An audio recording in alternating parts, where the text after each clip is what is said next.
Bonjour à tous et à toutes. Aujourd'hui, l'équipe de l'île Moulin-Sarthe vous propose un tutoriel pour fabriquer une petite roue de moulin avec des objets recyclés.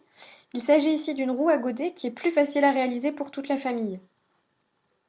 Comme vous pouvez le voir à l'image, il vous faudra des petits pots de yaourt pour faire les godets, une boîte de fromage type camembert pour maintenir les godets et l'axe de la roue, un pic à brochette ou un bâtonnet assez long, de la colle résistante à l'eau de préférence et pouvant aussi coller toutes les surfaces, et enfin des ciseaux si besoin. Donc dans un premier temps, il faut faire un trou au centre de la boîte à fromage pour y placer l'axe. En fonction de la dureté de votre boîte ou du pic, il faudra peut-être utiliser des ciseaux pour faire le trou. Une fois que le premier trou est fait, vous pouvez faire le deuxième sur l'autre partie de la boîte. Et une fois que cela est fait, vous pouvez assembler les deux morceaux de la boîte et vérifier que l'axe traverse bien les deux boîtes. Normalement, si vous avez placé les deux trous bien au milieu, il n'y aura aucun souci. Pour la suite, je vous conseille d'enlever l'axe et de le remettre une fois la roue terminée.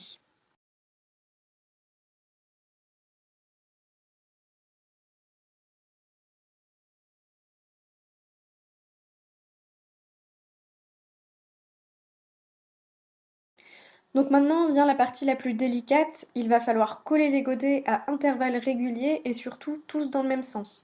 Donc droite ou gauche, peu importe, mais il faut qu'ils soient tous dans le même sens. En fonction de vos goûts et aussi de la taille de la boîte à fromage, vous pouvez placer les godets donc autour de la roue pour vous faire une idée du résultat final et déterminer combien de pots de yaourt il vous faudra. Comme vous pouvez le voir, il faut coller les pots de yaourt sur la tranche de la boîte à fromage. N'hésitez pas à prendre le temps de les coller un par un pour vous assurer qu'ils tiennent bien. Vous pouvez faire passer un élastique autour de ces pots de yaourt pour faire en sorte qu'ils soient bien maintenus contre la tranche de la boîte le temps du séchage. Pour ma part, j'ai laissé la boîte sécher toute une nuit. Si vous trouvez une autre méthode qui permet de mieux faire tenir les pots de yaourt sur la tranche de la boîte à fromage, vous pouvez aussi le faire. Là, c'est vrai que j'ai fait ça avec de la colle, mais peut-être que vous trouverez une idée plus astucieuse.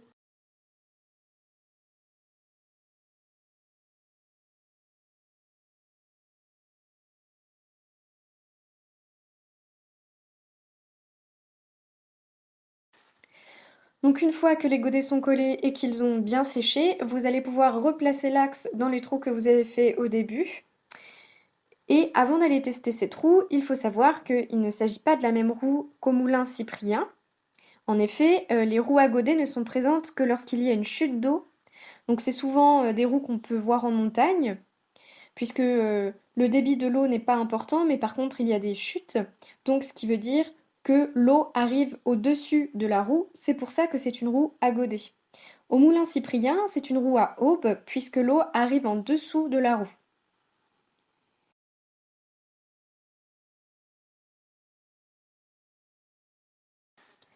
Si vous voulez que la roue tienne seule, vous pouvez utiliser deux bouteilles plastiques vides et y mettre du sable à l'intérieur.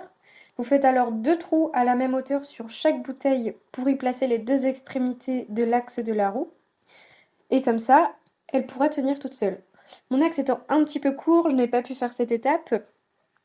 C'est pour ça que je la tiens à la main. Mais soyez sûr que c'est bien l'eau qui fait tourner la roue et non pas moi avec ma main qui fait tourner la roue.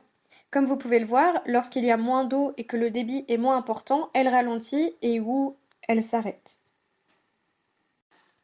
Si vous n'avez pas d'extérieur et que donc vous ne pouvez pas tester votre roue avec la technique de l'arrosoir, vous pouvez l'essayer dans l'évier. Cette technique n'est pas écologique, alors veillez à ne pas laisser l'eau couler trop longtemps. La seule chose étant qu'elle ne tournera qu'avec de l'eau coulant au-dessus.